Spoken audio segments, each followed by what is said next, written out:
Hello?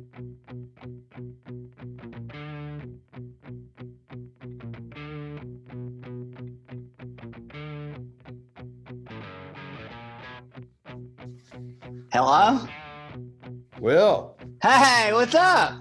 Bro, can you see me? I can see you, yes. Bro, sorry, I'm putting my hair up. Hold on.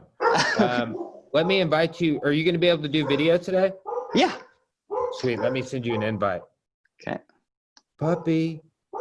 Uh-oh. Yeah, they may be, they may be I a like little riled puppy. up. Bro, it's great to see you. You clean shaven Esh. Ah, Sort of. yes. Yes, for sure. For sure. Got to bring back the Chamberlain. Definitely. Definitely on the agenda. Bro, it's been a while, man. How you been? I'm doing good. Everything's been good. You know, just working, trying to not get COVID, enjoying. What about you? Dude, I am also trying not to get COVID, bro. And it's about to become, I'm afraid, a more arduous task because the back to school plan and the back to school leadership in our state is not there. It's not there for K-12. It's sort of there at some colleges. But like, you want to hear our college, no social distancing guidelines whatsoever. Wow.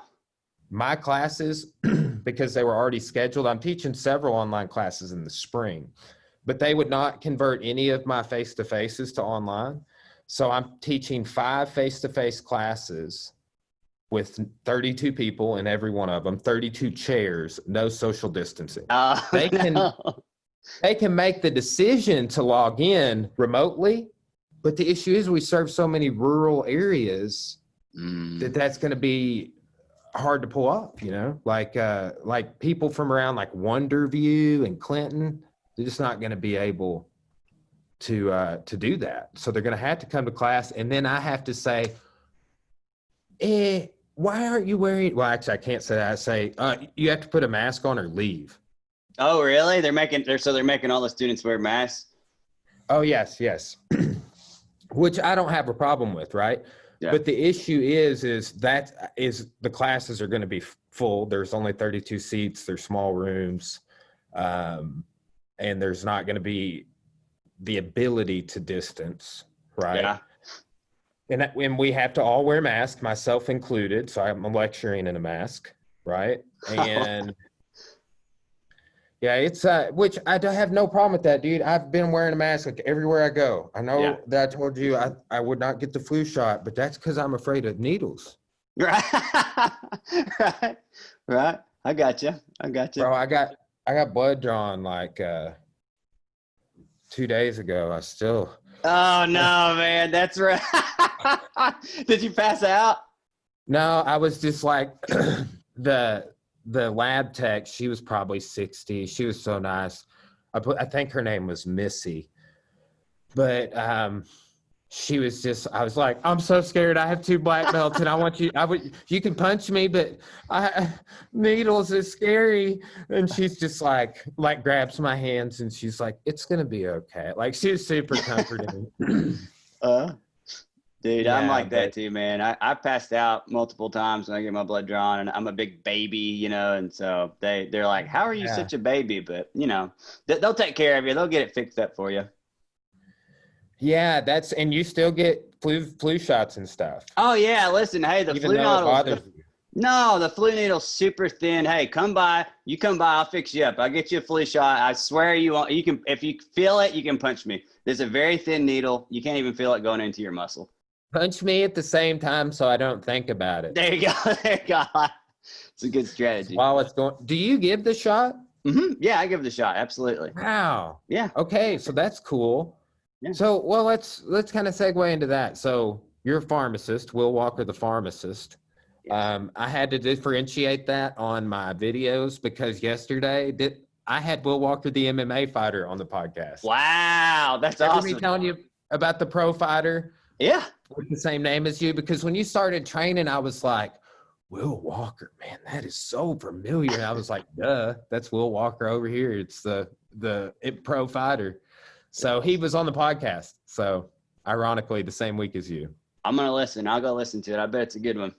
I still have to upload it. I'm a little, man, misheveled moving into my new studio. I'm in, but like, I'm still networking stuff. I got a new mixer over here. Ooh, is that at your house? No, dude, I had the new studios at the gym. Oh, that's awesome. Yeah. And you were at the new gym, right? Mm-hmm. Okay, yeah. So it's that other glass door. It's its own entrance and exit. So if you look at the front of the building, there's 2 glass doors, right? One over by the dumpster.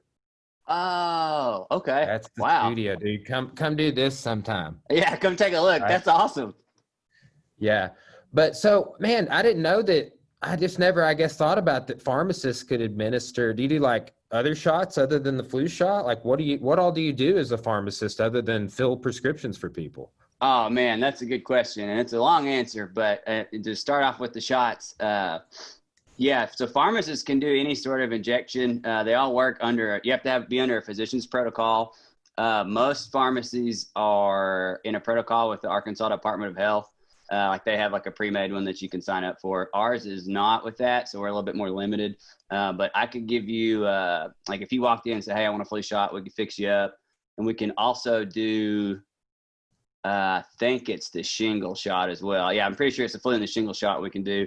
But other pharmacies, they could do like travel vaccines. I think some people even can do like, there's different kind of like, like testosterone or an antipsychotic drug. They could get on some protocol where they could help administer those shots to people for sure.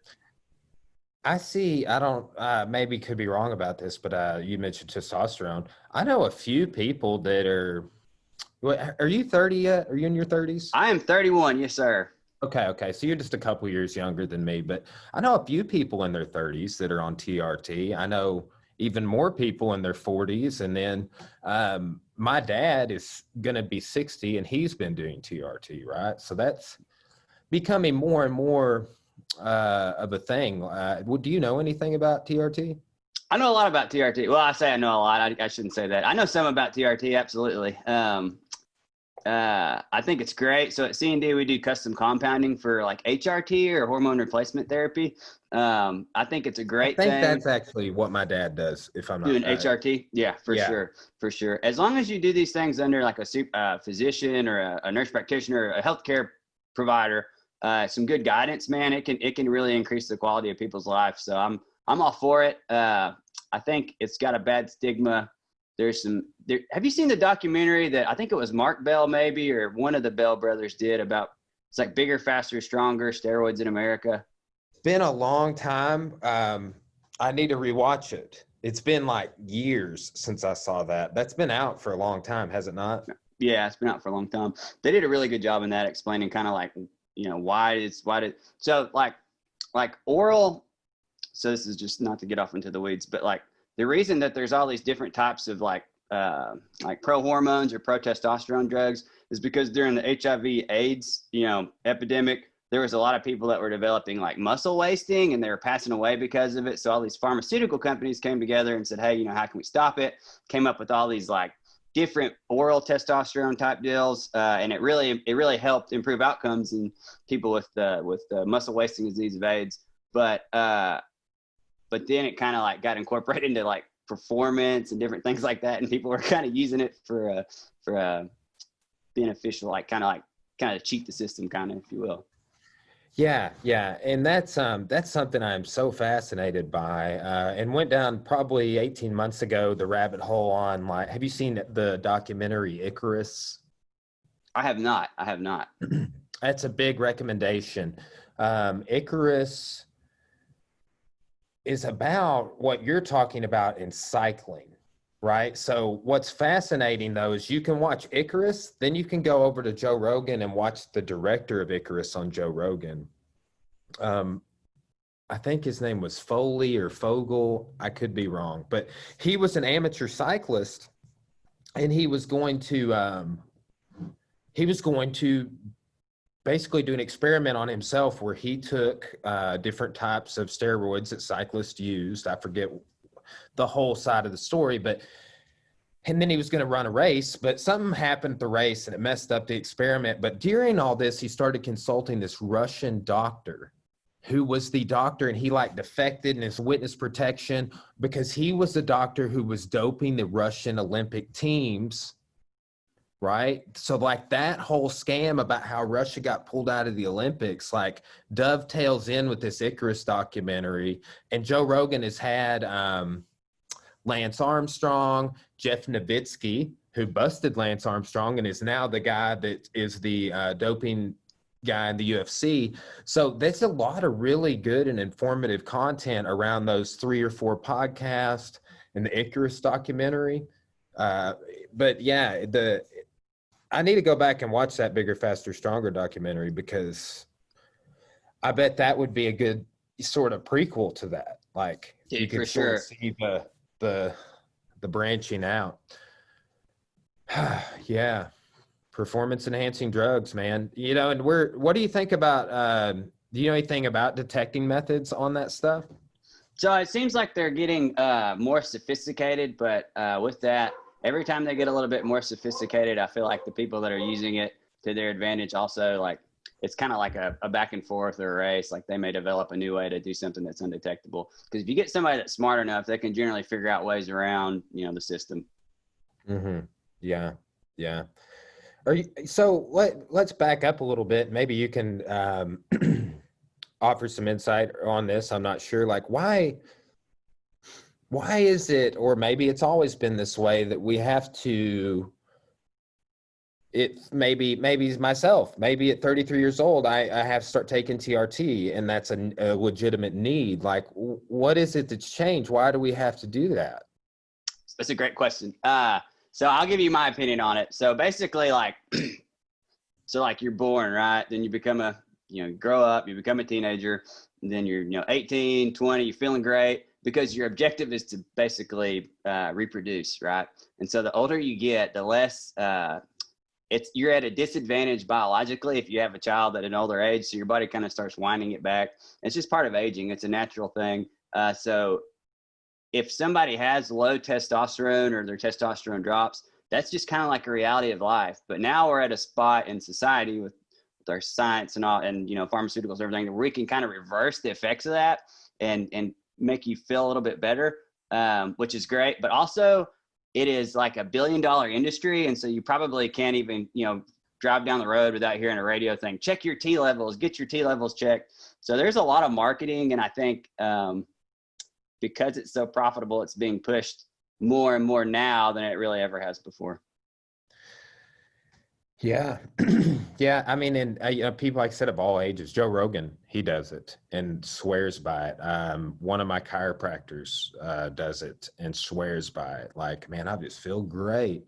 But it is interesting. What if this is another thing that I've worried about, and I don't know if I need to take it or not. I feel like I do. I feel like I do all right, but it's like, is that going to be something for me in the future? But what about, say, let's spin a hypothetical situation. Let's say I did start taking it, and then I lose my job at the university, right? Okay. And then I lose my health insurance. So then I can't take the injections anymore. This is a hypothetical situation, right? But if that's the case, what does that do to my body if I have to stop taking it? Do you know anything about that? Yeah, absolutely. So that's a great question. So basically, whenever your body produces its own natural testosterone, like it's doing right now, it's called endogenous hormones, right? And so when we start to supplement it, that's called exogenous projection, because we're taking some testosterone that's not made naturally in the body, that our body's not naturally making, and you inject it in there. So basically, this is all working off a feedback mechanism. So when you start getting exogenous shots, your endogenous production says, hey, whoa, listen, we got plenty of tests. I don't need to make any testosterone. So you may hear about people talking about the side effects of like testicular shrinkage, and that's a real thing, and that's only because your testosterone's made in your testicles. So when your body says, hey, we're getting it from out here, don't make it anymore, your testicles will kind of rescind and go back up. So then what happens? All right, so you say you no longer have access to the shot or the exogenous supply. Well, now you ain't got it coming down there, and you don't have it, in endogenous production anymore. So now you're pretty much worse off than you were originally, in my opinion. But there are there's pharmacological therapies you can do to reinvigorate your own endogenous production and get you back on track. But I would think that there for a while, you would probably feel pretty crummy. Yeah. Like I've just read some small reports of like depression, or just like lethargic energy, just zapped, which would maybe be depression. I don't know. But yeah, that's something that I've definitely thought about. What are some things? Yeah, I've actually looked into some of this. It's like it's been a while, but like, how can I boost my testosterone without taking shots? Like one thing I remember is like you could like basically just ice your testicles. Really? Yeah, that's one thing. Yeah, like apparently cooling down your testicles will naturally boost testosterone. Unless I was reading a bro science article. Well, testosterone's kind of like where bro science and real science intersect, in that there's a lot of things that bro science gets right, and they because that's literally like maybe all they might focus. It's funny, like when you see the guys at the gym that are like super swole up, and they're probably taking all kinds of things. They probably have a pretty good knowledge base of what's going on, which is pretty. Now, obviously that's not all of them, but some of them really kind of get what's happening. So how could you increase your own endogenous production? I really don't know. I didn't want to get on shots. How could I increase just naturally?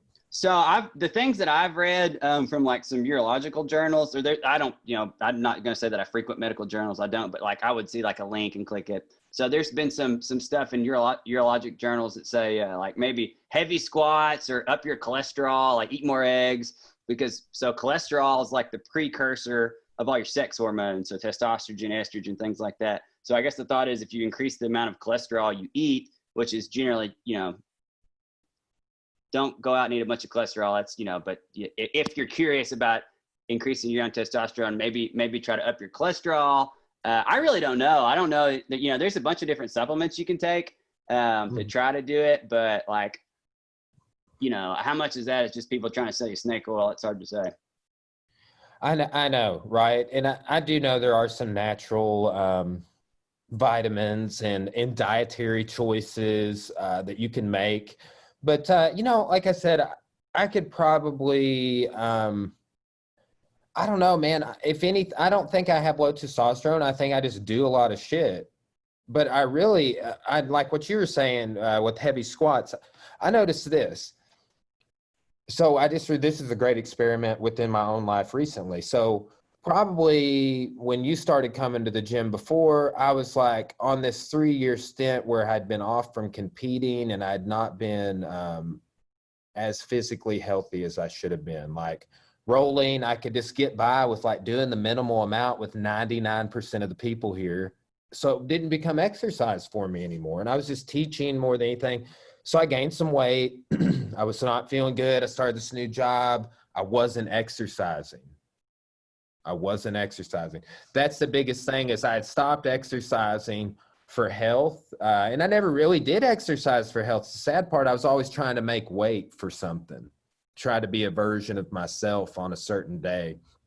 And when I like reversed that psychology and started exercising, started riding my bike, started running, started doing all of these things daily, man, I have so much more energy and stamina and everything. It's remarkable, right? So I don't know. I haven't had my levels checked like back when I was feeling like shit. I wonder if that blood panel would show my T levels. Do you know? I think you have to ask for it. I mean, of course, I'm sure everyone's different, but I know like I had mine checked once and I had to ask for it because they had to put a code into the insurance and say, hey, okay, we want to, you have to like give them a reason why you want to get it checked so they can get your insurance to cover it. That'd be interesting. Was it just like a routine one, or what? Why were they was it a wellness check, man? Another reason I just was not having a lot of energy. I teach, I do this here at the gym. I want to podcast with you. Like I want to play guitar. I described this to somebody. It's like, I'm having a problem leveling up. Right. Like I'd always been able to like go to the next level as a human, like my whole 20s. And then like I start off in my 30s, things are amazing. We've got like, I'm about to start my history job, but man, it actually got super stressful there for a while until like I got a more logistical, better routine, better diet, better exercise. I was getting up at 4, man. That made all the difference on me building an exercise. Because I was saying like, oh, I can't exercise because I don't have time. Right? It's not true. I had time. I just had to get up earlier. And then I started going to sleep earlier. Then I was able to get off melatonin because I just fall asleep naturally and I don't wake up till 4. Nice. It's great. Yeah, for sure. When they send you your blood panel back, they'll probably check your thyroid. Be like, all right, make sure you don't have any thyroid problems because the energy level's a little bit, might feel a bit off. Just say, hey, what about testing my testosterone, estrogen? It's a like, I don't know. How many vials of blood did they draw off of you? 3. They drew 3 off of you? Yeah, man. I was dying, dude. I looked over and saw it's full of blood. Yeah. Oh, yeah, for sure. Yeah, so if it comes back, be like, hey, and it's just like a small vial, like it's a lot better to just but you got to have that base test, so they got to pull 3 or 4 off of you.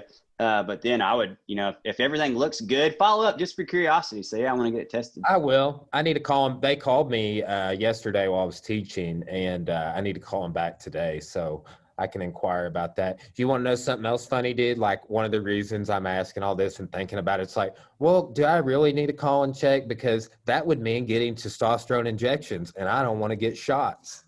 Ah, excellent. Well, what a good segue to mention about the custom compounding we do at C&D Drugstore. So we can actually do a topical testosterone. It's like a little deodorant thing. And I heard about just that. Kind of click. Yeah, you just put it on your shoulder once a day. No injection necessary. People get a lot of, people really seem to enjoy it. So yeah, it's a way to avoid the needle, if you will. Nice. Yeah. Genius. All right, I'm calling. Yeah, there you go. Excellent. Well, man, that's, I really did just want to podcast with you because every time you've been in the gym and we have a conversation, it's usually a pretty rewarding conversation on some level for me. So, and I know that you're a pharmacist, you're a smart dude. If anybody can educate me on things, it's going to need to be somebody like you. I will listen to you, you know what I'm saying? Because we relate on these other levels. I always try and pull like the experts in my life and be like, hey, do you know about this? Like, what could you like McMillan on law enforcement? He's my guy, even he's chief of campus police. He's been 20 years on the job. So he every time I ask or bring something up, he tells me something I didn't think about. So, but man, how did you get to this knowledge level? I know it's the family business. You went to pharmacy school. How long of a deal is that? And a little bit about what you got going on now. Sure. So I'll tell you my education path. So I graduated from Russellville High School in 2007. Then from 2007, 2011, I went to the University of Arkansas and got a degree in mathematics. From there, I parlayed it into 2011 to 2015. So 4 years of pharmacy school. There's an option to do a residency at the end of pharmacy school. I pretty much knew I was coming back to Russellville once I graduated, so I did not do that. So all together, you're looking at about 8 years. Now, you don't have to do 4 years in undergrad. You can do 2. So really, if you had your mind made up, you could get through pharmacy school from high school in 6 years for sure. Okay. Yeah. Wow. I want to say this girl that I graduated, or no, she was a year or 2 younger than us. I think she did a 6-year program. Her name's Maggie Taylor. But yeah, I mean, damn, that's damn near like like becoming a doctor, right? Like, what's the difference in like your training versus going through, like when you said residency, are you saying like a doctor's residency, or like what is that like? So there's residency programs for pharmacists where they go. There's different kinds of them. Like there's some in hospitals, there's some in community settings. But so like a physician's going to go to college, okay, and then they're going to go to 4 years of medical school, and then they're going to go to like probably I think 3 to 4 years of residency where they specialize in a subject, and can then I think even do 2 to 3 to 4 more years of a fellowship. I'm not 100% sure. I've got some classmates that are my age that are still finishing up kind of the fellowship part of becoming a doctor, and they've been in school for you know, I've been out working for 5 years, so they've been in it for a long time. But that's how they get really specialized, and that's, you know, that's how they become experts, you know? So you knew you were coming back to Russellville because you're in the family business, I guess, right? You say your brother's a pharmacist as well? Like So my sister, okay, so I'll give you the breakdown. So my sister's a pharmacist. She works at Sparks Hospital in Fort Smith. And then my dad's a pharmacist, obviously. And my cousin, Yancey Walker, she also works at C&D Drug. She's a pharmacist there as well. So we got, you know, it's definitely a family business. Okay, yeah. So I actually have a prescription over there I got to come pick up, bro. Do you really? Yeah. Well, when I went in for that wellness check, my nurse practitioner, she was asking me, I have an autoimmune disorder. Actually, I don't know if you can see that little spot on my arm? Yeah, okay. I had a hernia repair here, like a hernia repair 6 years ago. And it didn't even look like this when it sprang up. And it only really comes up in the winter. This is still, I figured it would go away once it got hot, like the coronavirus, but damn. But usually it's only bothers me in the winter, and I'll get a little couple of spots here. But after I got this mesh put in on that hernia repair, I developed this crazy autoimmune disorder, dude, where I had these spots, but they were little red drops. My dermatologist diagnosed it as guttate psoriasis. And I was telling her about it, and she was just like, and I haven't had any meds like topicals. I had this one topical I would use for a long time. And she was like, well, you want a refill on that? And I was like, sure. So clobetasol is what it is. But that is like one of the things that really helped with that. Like I would put it on. Dude, the crazy thing, what would trigger it was exercise. Like no joke. I would get it under control. I remember when I had my first black belt test, I had it under control. Like it was still in a couple of little spots. And I went through this big excruciating, like 2.5 hour test, right? With like 18 rounds of sparring, 9 grappling, 9 kickboxing. And then I showed like 42 boxing combos, 42 kickboxing combos, all of these kicks, all of these situations, grappling techniques. And just the further I went through, like the more spots on my body it would start popping up on. It was crazy, dude. It's fucking crazy. And I remember after that test, like, I mean, it would like when it would get that bad, like it would come up all over my body, and we would have to put that like a little dab on every little spot that it came up. Is crazy, dude. Wow. That's wild. Based off research, I mean, have you ever heard anything like that? Based off my research, it was my immune system's response to the mesh. Oh, wow. Really? That's wild. I don't know much about that. I need to look in. What was it called? You said what kind of psoriasis or not? Did you say, what was it again? Guttate. It's a Latin word for teardrop, if I'm not mistaken. Guttate. I'm gonna read about that. So your body the mesh got in your body, and your autoimmune or your immune system was like, I don't like this. I don't like this very much.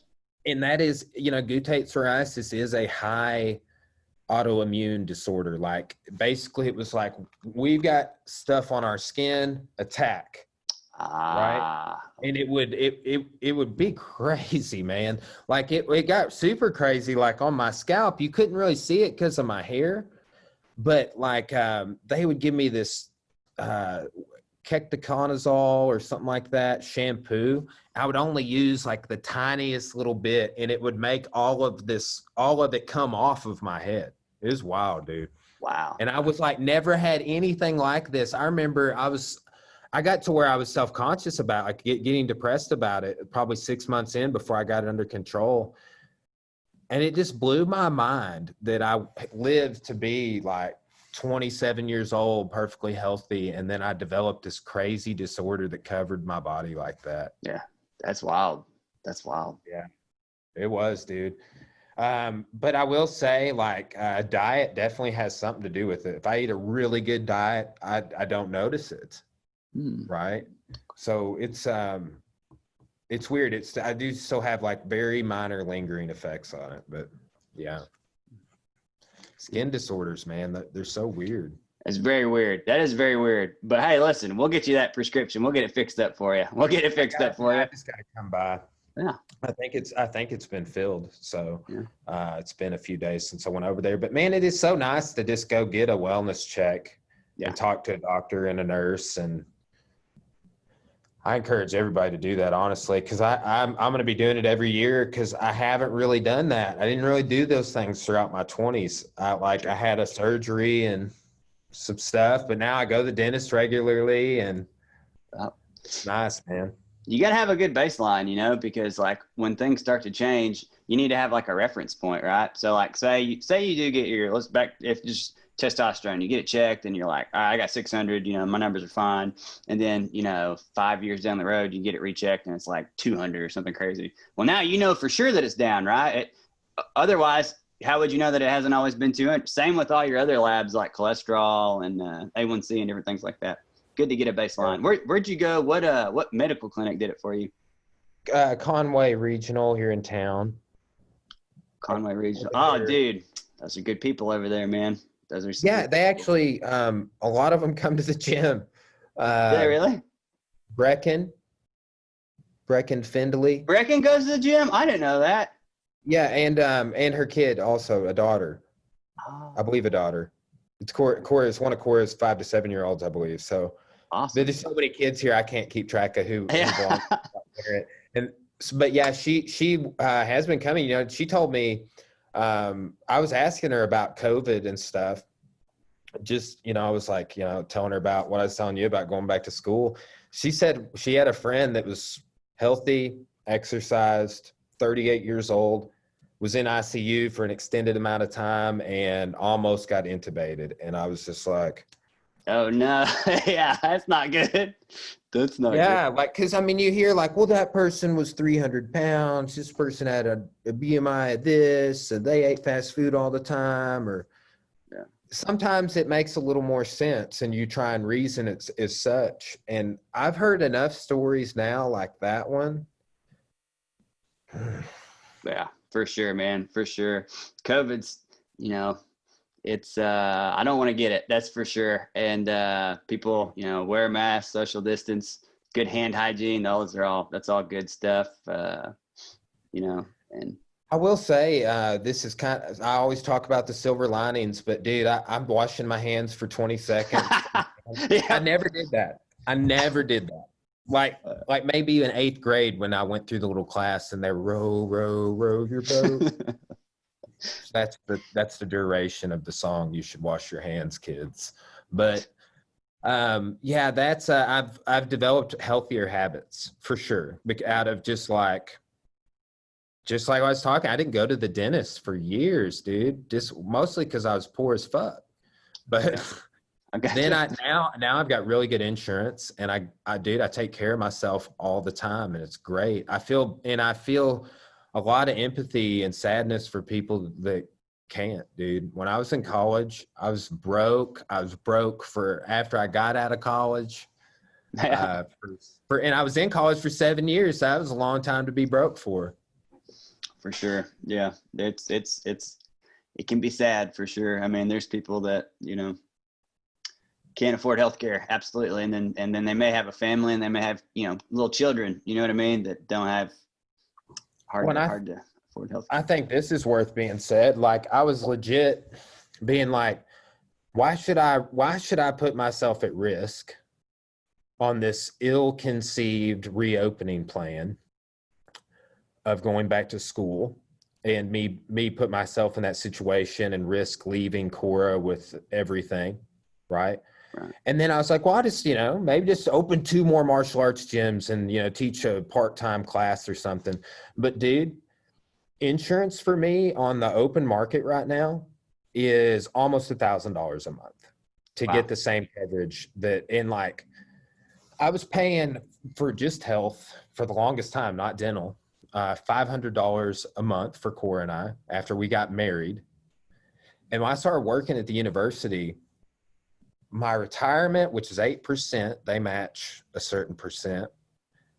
My dental, vision, life, health, and retirement, all of that was cheaper being taken out of my check, cheaper than I was paying on the open market for health insurance at 30 years old.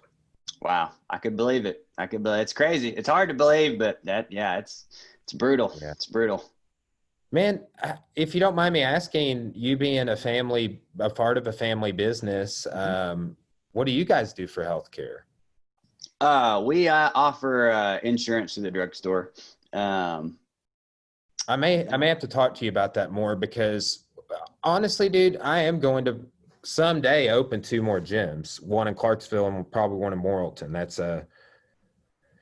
It's a goal, and doing that, teaching part-time. But man, like, it's such a sad deal that insurance is a driving decision maker, but if branching out and doing that, I was just talking to Corey about it yesterday. It's like getting insurance for our business. And, we could provide some insurance for a couple of people that are going to help in location B and C. And then we're here in this location, we could provide for Cora, myself, maybe one other person, Yeah. That's kind of the thought. For sure. I think there's like once you have a certain amount of employees, you pretty much have to, I'm pretty sure, through I don't know how many employees that is. Is it 10?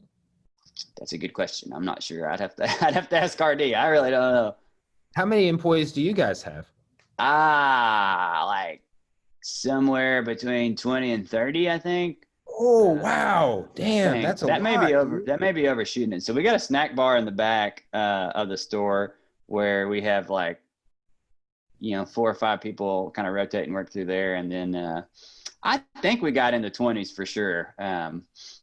We've had some people retire, a few people retire recently, but I think we're still batting somewhere in the 20s, maybe 30s. Cool, man. So how long have you guys been in business? Did you freeze up? Uh-oh. I think I may have lost you. I can hear you. You there?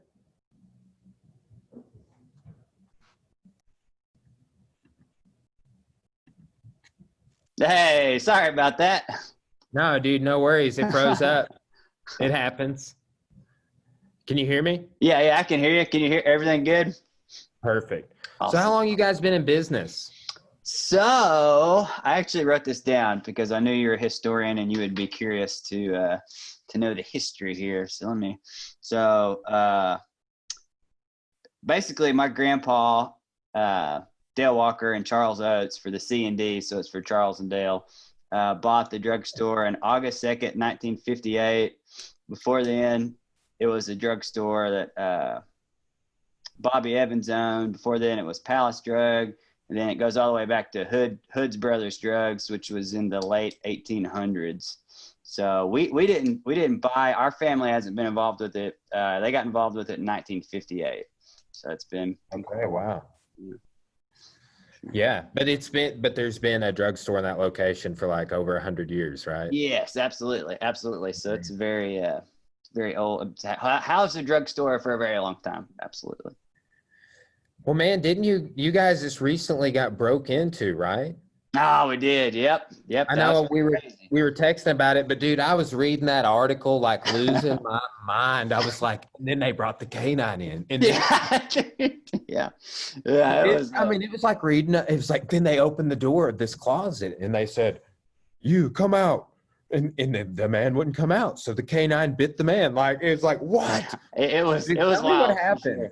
Man, okay, so I woke up at like 8 o'clock and it was already all done because all this took place at like 5:30.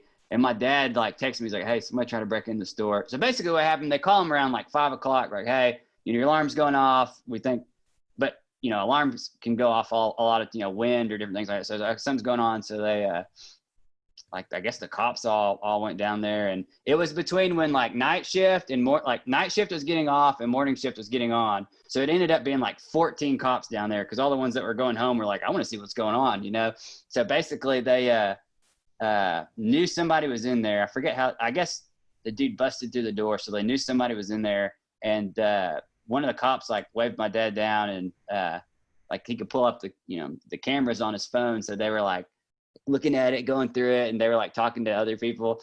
And the guy wouldn't come out. So he tried to hide, and eventually they just came in through the back door and sent the dog in after him. And the dog got him. The dog got him. Was he armed? So he wasn't armed, but I think that there were some like old family shotguns up there.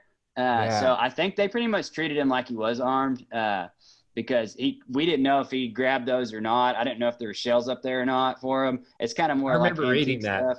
that. Yeah. So I think the cops were like, all right, we're going to treat this guy like he's armed. Apparently they brought in like big like shields or whatever because he was upstairs. So like he had like a tactical position. So they were like, I don't know.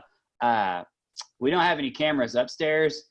Unfortunately, I would have liked to seen how it all panned out from that view. That's crazy. Have you guys had anything like that happen before?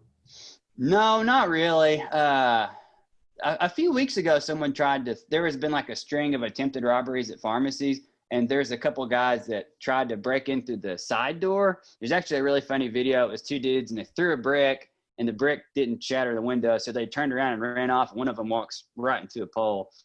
I saw that video. You see that? Yeah. But man, I didn't know that was you. Yeah. No, that was us. Yeah, those people, they like robbed a bunch of pharmacies, but like, I don't know, man. It's that guy. Nothing really like that's happened before, for sure. Why? You have any theory as to why? Is it the same sort of thing, like people looking for drugs they're addicted to, like opioids and stuff?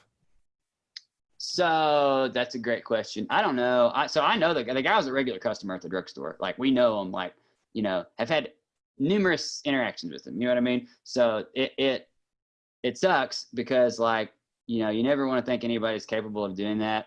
I think my theory is he was on drugs, and because like when he came in, he obviously didn't really have a plan. It doesn't look like it was like he grabbed some gabapentin and some liquid Tylenol, which gabapentin can be abused, but it's not really like, you don't really consider it like a super strong narcotic. And you could tell he was just kind of like confused.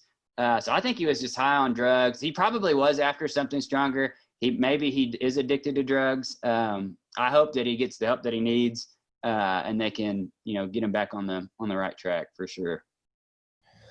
Man, I do. I would like to see some better solutions in place for these people that are super addicted, that end up suffering through the legal system.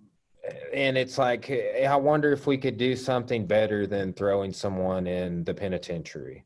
Yeah. And exposing them to coronavirus. Yeah, seriously. Yeah, that would be not be a good place to go right now. Yeah, dude. Oh man, imagine the people that were in there that were like about to get out and they got coronavirus. Yeah, I've read some stories of like people that were like that situation, like getting ready to go home and then ended up passing away because of COVID. It's heartbreaking. It's heartbreaking. Yeah. Well, man, I've known some people now that have been addicted to opioids. And have there was a time, and I was like 25 probably. I just did not know, man. Like I tell everybody this, like I'd even taken an Oxycontin recreationally and I projectile vomited, dude. I was like, fuck that. Oh man, it was terrible. So like, I just never some things you could be like, oh, I see why somebody would want to use that every day. But it was never that for me. So like, I didn't have any empathy around the fact that somebody would want to keep doing it. Like I kind of understood it, but I just pills were never anything. I was like, oh, pills are great, or anything like that. But then I watched this documentary called Unguarded with Chris Herron. Have you ever heard of that? A 30 for 30? I haven't heard of that. I'm gonna write that down. Unguarded. I strongly recommend it. Chris Herron, he was like about to start a game for the Boston Celtics, but was withdrawing. And I didn't even know, I had seen a person withdraw in front of me, and I didn't know what was going on with them until hindsight, until I saw this documentary. And that documentary allowed me to start building empathy towards people with pill addictions, right? Yeah. And man, just the research I've done on benzos, opioids. I'm just like, oh man. Yeah. Or fentanyl, like, which I guess is fentanyl an opioid or an opiate? Yeah, it's an opiate, absolutely. It's mostly a patch that you put on your skin and change every 2 to 3 days for long-term pain. But it can be in a powder form for sure if you were gonna there's people that can compound it into lozenges and different things like that. But yeah, it's a super strong opiate for sure. Yeah, yeah. There's I remember when we went to Colby and I went to see Widespread Panic in DC, and there was all of these crazy rumors. They're like, don't take any drugs at this concert because if people are lacing shit with fentanyl and you're gonna die. Yeah. We were just like, oh my God. Oh. But then there were these people that looked like they had got some of those drugs over there and were like, those people, they're on fentanyl. Yeah. Because they were like, there's two people, they were like at intermission, they were just laying over the side, passed out. And we're like, hello, panic. They're playing in a few minutes. Wake up. Are you okay? The cops came and asked them you guys okay? Yeah. It's weird. But I mean, I wondered since if they weren't maybe on fentanyl, because I've seen people. One thing I noticed with Oxycontin, which is this one particular situation that I had some insight into somebody struggling with that, they would just be talking to you, and then you would start talking, and yeah, the nod squad, man. The nod squad. Oh man. Nod off, right? This person, one particular person I'm referring to, did classes here. And they would, I guess, take this and it would turn them into a superhero. But by the end of the rolling, they were, dude, it is super crazy to see someone fall asleep while you're talking to them, dude. Yeah, they're very powerful. So I'll add two things here so basically there's a lot of fentanyl's apparently really cheap to make over in China. So there's people that are making a bunch of powder and selling it over here, and people will lace drugs with it. And when you take a fentanyl orally, you're not supposed to take it orally, right? Because remember, it's a patch and it slowly absorbs in your skin. When you take a dose orally, it may kill you quick. Basically, it makes your brain, stop. It turns off your respiratory system and you just quit breathing and you can just die. In fact, there was when there was this is not funny, but when there was drug smugglers, I'm laughing, but they would literally rub fentanyl powder on some of their stuff. So if it got intercepted, if you're a cop or maybe a border agent and you're grabbing it, you'll get in your nose, right? And you'll pass out, man. So it's dangerous. Luckily there's a drug called Narcan. And if you know anybody that, so here's my second point too on that. So opiates, right? The opium plant is a natural thing in the world, right? And it's pretty phenomenal that you can take it and extract it, and it can help alleviate pain. And there are people that are in permanent pain. There's different kind of conditions where you got to have opiates may be your only relief for sure. So they do have a place in medicine, I think. So the problem is then differentiating between people that they really got to have them and then people that want them, or and sometimes even I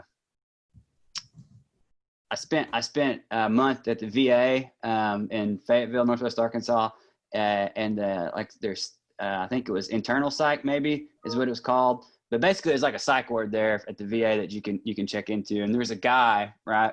He was probably 30. He wasn't very old, and you can admit yourself there. So he admitted himself, and everybody was like, why are you here? You seem like you're in fine mental health. And he's like, man, I broke my arm when I was in the military, and basically they gave me 90 hydrocodones. They just kept refilling it. I've been on them for forever. I can't get off of them. So I want to taper off here with medical supervision so that I can just, safely do it and get my life back, basically. And he ended up doing it over a week. And we watched him, we talked to him and stuff. And he's like, oh man, this really sucks. But eventually, he got through it and got back on the straight and narrow. But so sometimes basically, it is changing now, but in the past, a provider might write you 90 hydrocodone or 120 hydrocodone and just keep refilling it and not really think about the fact that, you may become physiologically dependent on it for something like a broken arm or something that, you're not going to be in pain for the rest of your life with a condition like that.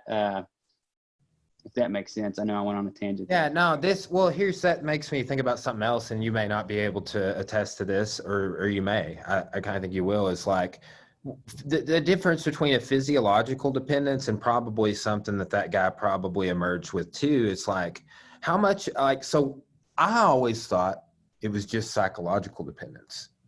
Literally, like the first time I saw this person withdrawing that I was telling you about, I didn't know that was a thing. Like because, I'd never taken something and become physically, I knew alcohol dependence was a thing. I'd seen that, but I didn't know. And sidebar also, man, I had an uncle when I was a kid that passed away taking a patch like you're talking about. I don't know if it was fentanyl, because this would have been early 90s, like mid 90s, 95, maybe a little later than that. And he died in his sleep with one of those patches under his tongue. Oh, wow. Oh, no.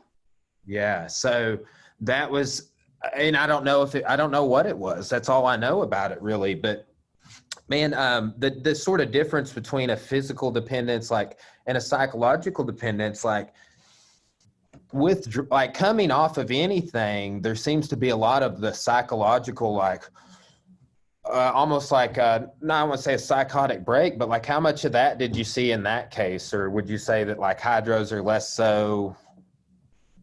Can you test any of that? Yeah, that's a great question. So opiates, you become physiologically dependent on opiates. So what does that mean? So it means that there's these little opiate receptors that the opiates go and actually sit on. And so, here's your receptor, it's getting blocked. So then more receptors start to pop up everywhere. And what can happen is so if you're taking opiates, right, you may not feel a lot of pain. Okay. You may feel kind of cold. You're probably sleeping good. You're probably constipated, right? That can happen with opiates. So you're on that forever. And then once you come off, there is a physiological response. You're going to feel really warm. Any little tap is going to hurt super bad. You're going to have diarrhea. Everything is going to go in the opposite way because you've got all these receptors that are upregulated. So you're literally having a physiological response to not having the drug in your system anymore. But there also is there's absolutely a psychological component to it, where, if you're aware that all that's going to, and that's not a fun, the guy that I watched at the VA, he would come in, he'd be smiling. He'd be like, oh man, I feel like crap. I've had diarrhea, fever. So then with alcohol, okay, I'll just jump into this, alcohol and benzodiazepines, right? So if you drink alcohol frequently, continuously for a very long time, when you have if this is the seizure threshold, so if I come up here, I can have a seizure, right? If I stay down here, I'm not going to have a seizure. Okay. So when you drink alcohol, it basically raises this bar. So it's harder and harder for me to have a seizure if I'm drunk, right? Or if I'm on a benzodiazepine, because my body's more relaxed, right? And so if you're on that continuously and then you just stop cold turkey all of a sudden, so let's say this was normal, this is when you're in benzos, now you shoot down way here. And so it's super easy to have a seizure. You're way more excited, your neurons are way more excitable, and it's called, getting the shakes or the DTs, and basically just seize out, and it's lethal. It's lethal to come off of if you're alcoholic and you just go cold turkey, or if you're on benzos for a long time. So you got to have medical supervision for sure to come off. When I inquired as to why the liquor stores were open while I was closed, that was the answer I was given. Really? Yeah. Right. I didn't ask the question. I actually just went online and was looking at, I think it was CDC or Arkansas Department of Health, one or the other, but it was basically we can't have people coming off alcohol and going to the hospital right now. We absolutely cannot have that happen because of the issue with the hospitals. We need people to not go there for reasons we can control, and which seems, in the short term, right? And I get it, because a gym membership's really an investment in longer term health, in my opinion. So anyway, for sure. What do you know about ADHD meds? Anything? I know a little bit about ADHD medicines. Yeah. Oh yeah, absolutely. So, Yeah, we fill them. Yeah, we fill them. If somebody has Do you them, see people abusing those as well? Do you know anything about abuse of that, or is there similar effects, side effects coming off of them, anything like that? I don't know about coming off of them. That's a great question. I do know that my perspective has changed over time. When I was in college and pharmacy school, I thought that ADHD drugs were just like basically like academic steroids, like kids were doping and getting like, so like if you took an Adderall, so say you made like a 27 on your ACT, right? And you took an Adderall and made like a 30, I don't know, 3 or 4, like significantly higher. That's like, there's thousands of dollars worth of scholarship implications in doing something like that. So it's kind of like, so I used to think like, man, these are bad. And the more I read about it and learned about it, more data comes out. Like you can take an MRI of like a child, right? And you'll hear a lot of times people like, there'll be kids that are on Adderall and people, well, they just ain't raising that baby right. They need to X, Y, Z. But if you take a child that's got diagnosed ADHD and do an MRI, on the brain, and you take a child that doesn't have ADHD and do an MRI on the brain, they're going to look different. So there is something going on, and it's a real disease. I think it's good that we can help people. I think it's real, and I've backed off on the take that like, oh, this is just, there is academic doping for sure, but there are people that legitimately need Adderall and different ADHD medicines, and we're going to help them. We'll fill them for them for sure. We want to take good care of them. I've often wondered about like, because everybody always says like, and here's the thing, man, some people need certain meds, but one thing that I've heard about Adderall is like, it jacks your heart rate up, or like the most common thing is like, that's just methamphetamine, right? Have you heard that? It is very structurally similar to methamphetamine, absolutely. And but again, it's different than methamphetamine. There's it, and again, we're doing all this under a health practitioner supervision, right? So although it can absolutely raise your heart rate, increase your blood pressure, those are parameters that you measure and just make sure nothing's going too far out of control. Well, that's the thing too, man. A lot of meds can do that, right? Like my dad has been, he had a heart attack last year, and he's been taking some different meds and stuff, and like has like scaled off of certain meds and had weird symptoms he was having go away, right? And like that's something somebody brought up to me the other day. They're like, oh, you take blood pressure medication, but you still have high blood pressure. Like, so it doesn't work. Like, I was like, well, I don't know anything about this, but because I don't have high blood pressure, but that seems like it's becoming more and more of a thing, and that there are meds that cause high blood pressure that people kind of have to have, like that, and then it ends up leading to longer term like hypertension. Do you know anything about blood pressure regulation or people with high blood pressure? Yeah. So there's pros and cons to taking different medicines, right? And so the idea is that you hope your pros outweigh your cons for sure. But in terms of blood pressure, like, yeah, there's some people that will be on 10 milligrams of amlodipine and their blood pressure is still super high. So then what they would need to do, the provider's like, okay, we're either going to increase your dose or change you to a different drug or add a drug until we can regulate it. The best thing to do for blood pressure, in my opinion, is the diet and exercise. Now that's not feasible for everybody, especially people with heart conditions or people that are a little bit older. Maybe, there's all kinds of reasons why diet and exercise is not feasible. But for anybody that's young that can still exercise and control their diet, you can really make a big difference in your blood pressure if you, What do you think causes high blood pressure for people that's not like a symptom or a side effect of a med they're taking? I honestly, I don't know. Our arteries tend to get harder the older we get. I think that probably has something to do with it. Our body changes. You got to have blood pressure because you got to get blood in the organs, right? So like, I don't know. It's a fine line. And if you look at the regulate, like what's the recommended blood pressure for like the past, when I was in school, it was like 120/80. Then it went to 140/90. Now I think it's back to 120. So there's always a moving target. But the more weight you carry around, it's going to be harder for the body to push the blood everywhere, so that might increase the pressure a little bit that way.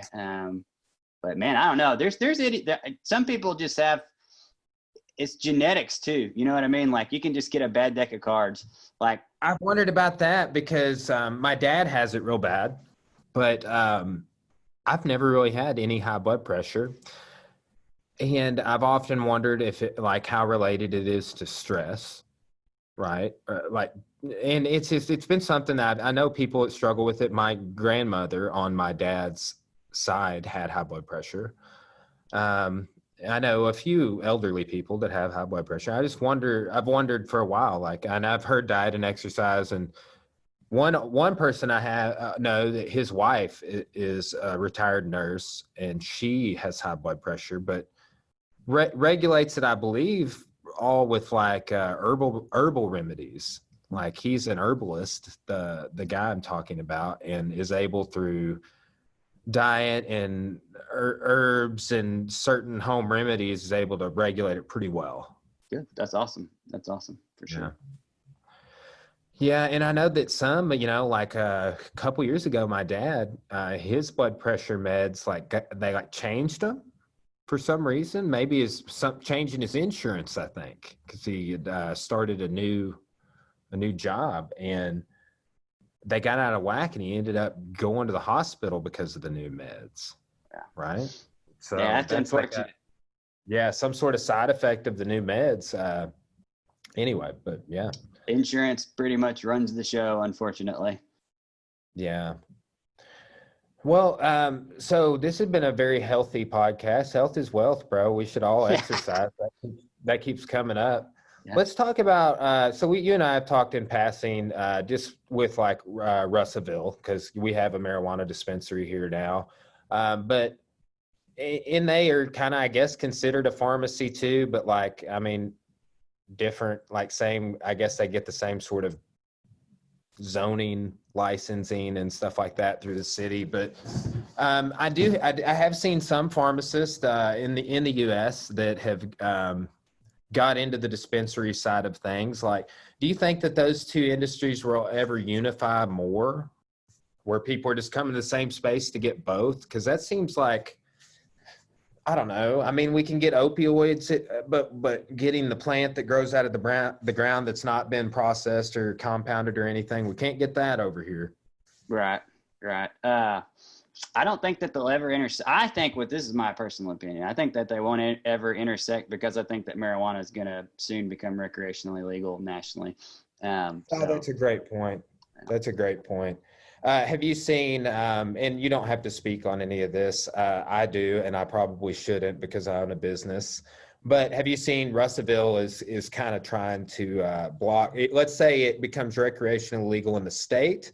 Russellville wants to block the recreational sale of cannabis here in our community, as well as if it were deemed federally legal. They want to pull states' rights if Arkansas hasn't passed recreational at that point.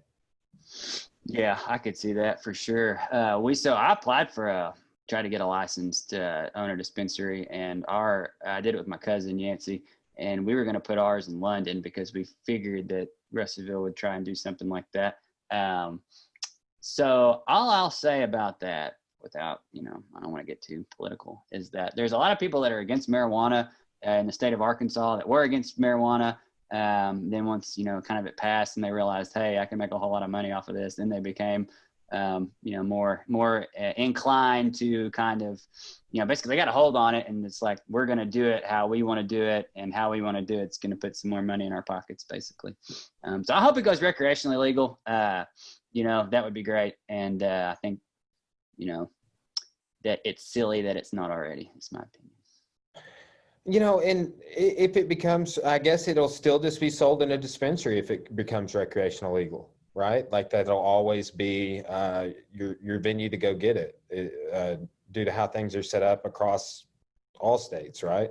I think so. I know one of my friends lives in Oregon, and so it's recreationally legal up there, and so they can buy it at the store, or they're allowed to, like, I think, grow their own, maybe, if they want to. Yeah. I think people should have the option to do that. I mean, you should be able to, so you can get it recreationally, but do it like alcohol. Don't let people smoke and drive. The only people, smoke in public. You can still have it and try to, minimize, like, I don't know. I think that there's a happy medium we could come up with because it's taxable.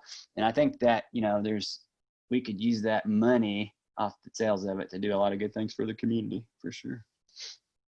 Plus, it would give an extra padding for all the mismanagement of the spending of tax dollars. It's like, hey, we got a tax surplus from this thing you guys have over here. Yeah, for sure.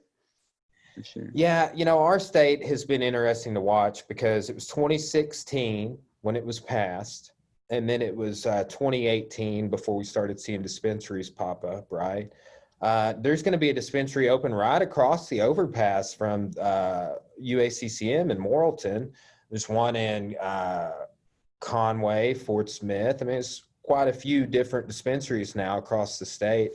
But I wonder if there's not a lobby. I've kind of heard some chatter about this, that there is a lobby actually to stop recreational from happening because these people who are in on dispensaries are price gouging. Yeah. Oh, sure. For sure. Yeah. They'll probably do. So the people that have this, I shouldn't say all of them, but a lot of them have a lot of money, right? And they stand to gain even more money from them. So they would probably try to do anything they could decrease their competition. I could see that for sure. Absolutely. When I know the one here in town has raised their prices on certain products 3 times. Oh, really? Wow. That's fucked up, man, because it's like if we are following the narrative that it's medicine, and I do see people there that like, man, they're there because they need it as a pain treatment or something like, there are people there that legitimately need it. And it is kind of like, okay, well, when you charge that and you mark it up 3 times when it was already like, I don't know, 4 times higher than it probably is on the black market. Right? Yeah. That's not helping anyone that needs medicine if you really legalize it for the reason of, oh, yes, we're making it medical for this reason. And I know that there's some, I guess, insurance will cover some. I don't know. Will it? Oh, wow. That's awesome. I don't know. I haven't heard of that, but that I'm sure there is an insurer out there somewhere that would like to roll the dice on it and say, yeah, sure. I'll get you some marijuana insurance. Man, yeah, it's a bunch of crap. So like they said, oh yeah, this is medical. So my whole argument of why we should legalize, medical marijuana was because, if somebody's in a palliative care situation, so if somebody's like, okay, you're terminally ill, that you're going to die, right? Like you've got like 6 months to live. Like you should be afforded the option. I think it's just, to say otherwise lacks compassion, that you should have the option to be able to, maybe marijuana helps you get through that 6 months, right? You need to have that option, and taking it off the table because of, various social reasons is a bunch of crap, right? But so let's not, so they pass it as medical marijuana. And then, they come up with this hodgepodge where like, yeah, we're selling, this is to treat medical conditions, which some, I do believe some people benefit from using marijuana. But oh yeah, so it's like all the other drugs except that you can't, pharmacist doesn't have anything to do with it really. They have to retain a pharmacist on staff. So part of me is pretty like, it's much crap, so I do hope it goes recreationally legal, and I hope that those people that are lobbying against it lose. And, but maybe that's just because I'm bitter. I don't know. It could be, but man, I don't think you're any more bitter than most people I talk to on this subject. But then there's a whole sect of people that are, I think, older than we are by 20 years or more, and they think it is like the devil's lettuce, man, like Satan, Yeah. Oh yeah, for sure. Dude, I was listening to, I don't even know why, but I was listening to Angry Patrick this morning briefly. When I got in my car, it came on, and he was talking about how like the Church of Satan has made these calls for students to submit poems, art, and yada, yada for a chance to win a scholarship by the Church of Satan, right? And he's like, are you freaking kidding me? Right, yeah, write a poem for Satan, right? He's just like, not my Satan. It was hilarious, but yeah. But some people, I do think that they are, in my experience, I don't know very many liberal people who say, yeah, that's bad. We should, but some do, right? But I know a lot of conservative people who tend to lean that way, and they tend to be older and conservative without over politicizing. I do know some conservative people who are pro cannabis legalization. For sure. So I don't know. It's hard to peg down because, who is it? Who's the guy? I always forget his name. He's the dude that it's the meme. It's like, change my mind. Oh yeah. I know. He's like got his coffee mug and he's sitting at a desk. Yeah. I know who you're talking about. That guy, he's around our age. He's definitely not over 40, I wouldn't think. I'll think of his name in a minute. But he argued big time against cannabis with Joe Rogan on his show. You should look it up. Yeah, I'll have to look that up. Is it Crowder? Is that his name? Maybe Crowder. Yeah. Crowder. Yeah, but they get into a big argument, and two, it's another thing. Like, there's a lot of misinformation and a lot of stereotypes, I think, about cannabis consumption. And like what you said, it's like maybe if people need ADHD meds, and that provides some sort of effect, maybe cannabis does. I would say, like, let's take an indica strain. Like, you consume an indica strain, whether you vaporize it or roll it up and smoke it or whatever you do, that will set a hyperactive mind down, right? So if you're just like a rat on acid or something, right, it's going to calm you down. I can't remember where I heard that saying, but it is a saying, a rat on acid. But it will slow your mind down, right? And maybe some people could benefit. I've seen people make that argument in a similar way that people who take ADHD meds benefit. Yeah. And as more research comes out and more people figure out more things, it'll be interesting to see maybe how even public perception changes, for sure. Yeah, that's a great point. I've been talking with people about this, and maybe you can, we can wrap up here with masks.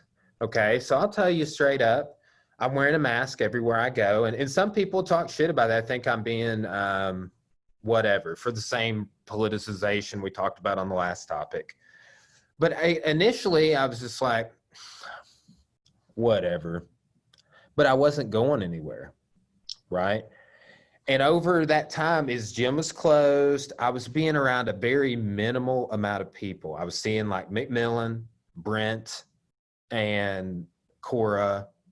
And really, I mean, my parents and my cousin, like, it was just like, I never was around more than a person at a time. And it was like maybe 10 different people throughout the week.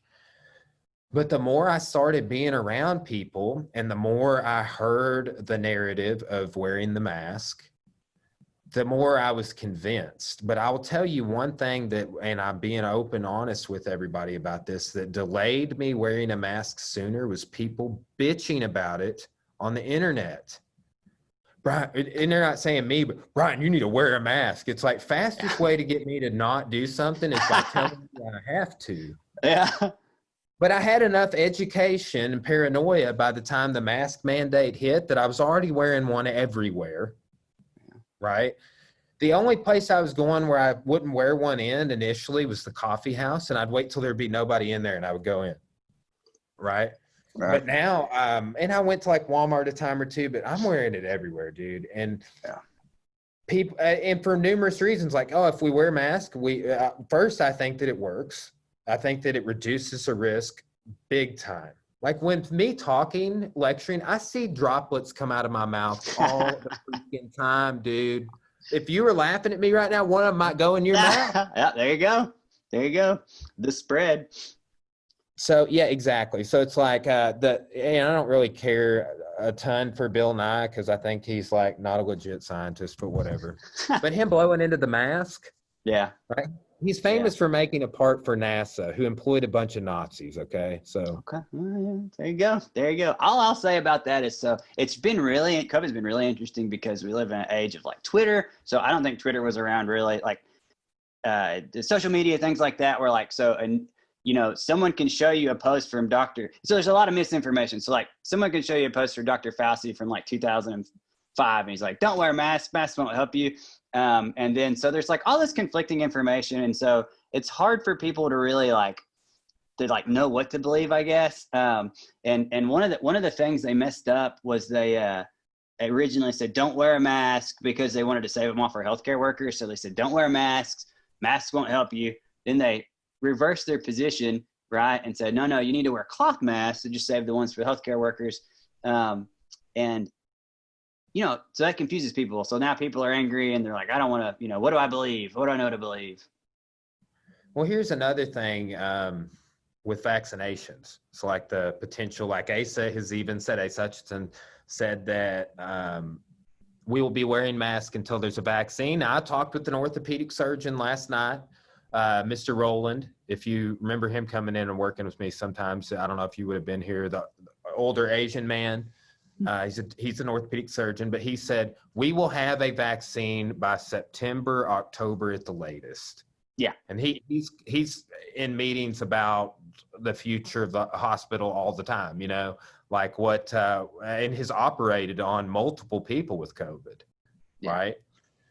So, but he said there's multiple companies working on it, that there'll be one by October, but maybe as early as September. But there's a lot of misinformation out there of this one. So like what you said, this made me think of that with the mask wearing confusion. I hadn't even thought about that. That's a great point, because that was a reality that was part of the narrative. But I just blanked out what we were talking about. I was making a bigger point. Vaccinations? COVID oh, vaccinations? Yeah, there's the original journal that came out where this guy put a bunch of bullshit science out. I've heard about this 3 times. I was in 2 books recently. It was referenced that people will share stuff because they look like they want to be in the know. Yeah. Is what basically, but this guy published, like the pandemic also, this guy published this research that was bullshit. It's come out that it was bullshit, but it's so in the public opinion that this vaccinations cause autism because of this one article that's been debunked and the scientist said he lied. Yeah. But then the conspiracy theorists are like, well, I guess the deep state got to him. Yeah. Dude, this is a conspiracy theorist like dream, this whole situation, really. You know what I mean? Because there's just been, I hate to say that it's been mismanaged, but the information is always changing, right? So the more we learn about the virus, our outlook or opinions on it are going to change, right? And that's okay. The CDC is doing, there's a lot of smart people at the CDC that are doing a really good job, and they're going to get this thing figured out. That's one thing I want to tell everybody is like, this is going to go away eventually. Probably I heard that Pfizer is going to have a vaccine out by October. Once the vaccine gets out, I think we're going to be trending in the right direction. I know that COVID's caused a lot of it's hard not to be like extra stressed or extra down, because it's just kind of a weird element to our society that we really haven't had to deal with before. But they're going to get it figured out, and everyone should keep that in mind, right? For sure. It'll all be over by the election, right, Will? Yeah, dude, yeah, it's tough. So I pray they come out with the vaccine and that we get some herd immunity and life can go on like it used to before then. I think that it will. That's generally how vaccines work. My friend asked me the other day, if they have to push it out really quickly, do you think that could be dangerous? I think that we're more advanced now than we've ever been, so I don't think that it's going to be dangerous. That's my opinion. Yeah, well, and I mean, vaccinations like the polio vaccine, that like I remember Dr. Bush, my philosophy professor, talking about kid after kid that got polio in his class, right? And he was just like, yeah, that desk would be empty for the rest of the year, and then that desk would, and you would just wonder if your desk was going to be the empty one. Yeah. Right? Like, so, and I think that we're trying to avoid that. And it also blows my mind that I get a little bit of paranoia, like your friend was saying. That's healthy. But to holistically be like, to politicize all of these people, like, maybe there is a monetary gain from creating a vaccine, but to like lambaste all the people involved in trying to create a medicine that will end this. Yeah. Right? Like the ingratitude towards everybody that's involved with that right now is not a silver lining. For sure. For sure, man. Well, dude, Are you still kind of distancing, just flying low key, not going a lot of places? Like what's daily life been like for you? When do you think you'll return to normal? When the vaccine comes? That's a great question. So basically so yeah, basically I'm laying low. Like I don't eat my girlfriend does all the grocery shopping. She's in charge of disinfecting everything, making sure everything's good. I basically go to work. So like my 9 to 5 hasn't changed. I'm still going to work. Our lobby's closed there, right? So people don't come in. We just do curbsides or deliveries. So I quit going. I haven't been to the gym since like the end of, I want to say March, whenever all this started. And I did it and so the gym could be extrapolated like other avenues in my life of places I may not go anymore. And the reason I do that is because, I'm part of the people that are saying, hey, if everyone's social distance, we'll be better off. And so also I'm getting paid, RD's right, cutting my check to not go do anything. Right. So I'm like, okay, I'm going to not go do anything. Yeah. But on the other, so like, I'd hate to, with contact tracing, like if they figure out like, hey, wait a minute, like all these people that have this disease all go to this drugstore. Hey, what if, let's talk to all the employees of the drug. What, Mr. Walker, what have you been doing what now? Can you give that to me one more time now? Right. And then conversely, I touch a lot of people's prescriptions that are sick. Right. And so if I end up getting COVID and say I'm an asymptomatic spreader and I don't know for a couple of days that I have it and I come to the gym and roll, I don't want to get anybody in the gym sick. You know what I mean? Dude, that's the reason I figured you were laying low is because you provide a service that can't stop for a lot of people. And sure. Man, I was thinking like you pretty much only I know sometimes people come get prescriptions for like, I'm not sick or feeling bad. I'm gonna come get my topical ointment, but you deal with so many sick people for so many reasons that like, I've thought the same thing. And that's very altruistic of you. And I appreciate that, like, I will say what sucks and what Cora and I are most paranoid about right now is just that, like, we have to be open. We literally economically have no other choice. We're doing everything we can to distance, take temperatures, mask unless you're on the mat due to exception D of part 2 of the state plan on mask mandate. But it's, man, like where we're getting paranoid is like all the kids are about to be in back to school, so their exposure is going to go through the roof. And then I'm going to be back in the classroom, so my exposure is going to go through the roof. And that's nerve-wracking. Like, it's not as nerve-wracking right now. Like, I'm only time I never have my mask on is when I'm here on the mat, right? And I've checked everybody's temp, my temp. We're doing things that we can. We're even getting this like an ozone creator. Do you know about that? I haven't heard about that. It like cleanses the air, right? Awesome. This one gym that I follow got one, and then this other thing, Defense Soap makes a foot cleaner. It's like you step in it. I don't even know really how it works, but we're looking into getting one. Just we're like, what else can we do? And these products are kind of coming out. We're trying that. It's reduces people spreading things on the mat. Let's do it. Yeah, dude, that's awesome. And that's another weird aspect of it is like, as like a healthcare person, like I'll tell you, you got social distance, But at the same time, man, like people got to earn money. People got mouths to feed. You know what I mean? Like you can't ever ask anybody to be like, hey, can you just take an L on making money? Like absolutely, like that's like not very feasible at all, right? So like I'm glad, and I know you guys are doing a really good job of, because here's the thing, like if you use your PPE, if you spray the virus, right? Like you got your mask on, right? Say like if I cough on a surface, if I spray that puppy down with alcohol, we're good to go, And as long as people implement things like that, there has to be like these ideas have to intersect, right? Like life must go on, and then also use good social distancing hygiene. You know what I mean? Like, if that makes any sense at all, that's all. Well, yeah, it does, man. And what my genuine hope is that the mask mandate, by 2 weeks from the mandate, so I guess it was the 20th, I hope we start to see a reduction. But the numbers are just through the roof right now in the state. So UAMS projections don't look good for sure. So hopefully everyone will wear a mask and do what they can. And once we get that vaccine, we'll be good to go. It'll be an improvement for sure. If I get it, you're going to give me the shot. All right, bro. Listen, I'm sure they'll have pharmacists doing it. So I'll hook you up. Yeah, come by. We'll travel with vaccines. I can come to your gym and I could do flu shots. If they come out with a COVID shot and let us do it, I'll do them all there. It's easy That's a to good do. idea. I've done flu clinics before where we go to businesses and just give shots to everybody. And as many members as we have, like peak of the evening. Yeah. We could definitely get you set up. That's not a bad idea. Man, just the older I get, Will, like the more I love having conversations like these and learning more about how I could stay alive longer and, yeah, and live a better quality of life, like to invest in my health. Like that's been something I've just been big on. I'm like, yeah, it costs a little bit of money, but man, it's healthy. Like it's bettering my quality of life. Like for me to go get my jacked up neck from getting punched and slammed for 10 years super hard. Like, oh, go get some treatments on my neck.